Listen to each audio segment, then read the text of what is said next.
Buongiorno, il 21 luglio partiamo dalla pagina di Treviso, qui in questa delle tre nostre edizioni. Sapete che facciamo tutte e tre le province, Padova, Venezia e Treviso. Qui tocca a Treviso il tragico raid con l'auto, 12 anni a Quintino. Nell'ottobre scorso rapinò 3 donne delle macchine, investì e uccise un ciclista, speronò i carabinieri.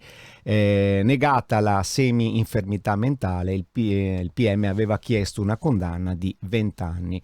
Conte tira dritto, il sindaco di Treviso, presidente dell'ANCI, centri profughi Zanusso e Serena sono da smantellare. E qui vedete che si dà molto spazio alla super grandinata. Chicco Gigante frattura il braccio di un ragazzo, addirittura pensate che cosa ha fatto.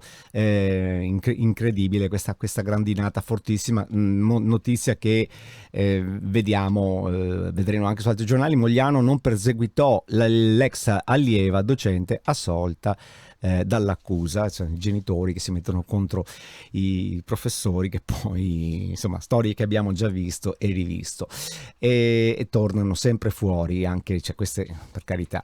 Andiamo a vedere anche su Gazzettino che cosa dice. Vedete che tutti i giornali parlano del nord-est, bombe di grandine, violenta tempesta devasta Veneto e Friuli, palle di ghiaccio di 10 cm di diametro, auto spaccate, tetti divelti in pezzi, finestre persiane, 110 feriti, agricoltura in ginocchio. La fotonotizia parla chiaro. Chicchi così grandi da qualche anno è un fenomeno sempre più frequente e dovremmo abituarci. Probabilmente ci aumenteranno l'assicurazione per gli eventi atmosferici, credo che dovremmo mettercela via. PNRR, via libera dell'Unione Europea, la terza rata, slittano 500 milioni. E altre notizie che andiamo a vedere sul Corriere del Veneto. Vedete che anche qui oltre 100 feriti dalla grandine. Proteggersi dalla natura, costi e insidie delle polizze assicurative. Vedete, ne abbiamo parlato un attimo fa. Morì volando dalla finestra, si torni a indagare su Lucia. Questo è un altro fatto che continua ad andare avanti. E il granchio blu, l'alieno che divora vongole e cozze, si rifà vivo.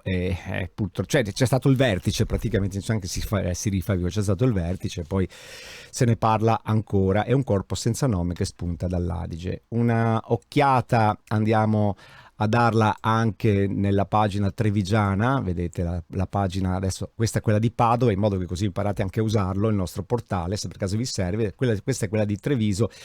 Greenleaf Award, Conte, siamo tra i più green d'Europa, vogliamo il primo posto, il sindaco di Treviso. Vedete che anche qui Marca flagellata al maltempo molti danni, ne abbiamo parlato anche noi. E poi ci sono tutte le altre notizie di Treviso e delle altre province, basta andare a scorrere la pagina del portale. È tutto.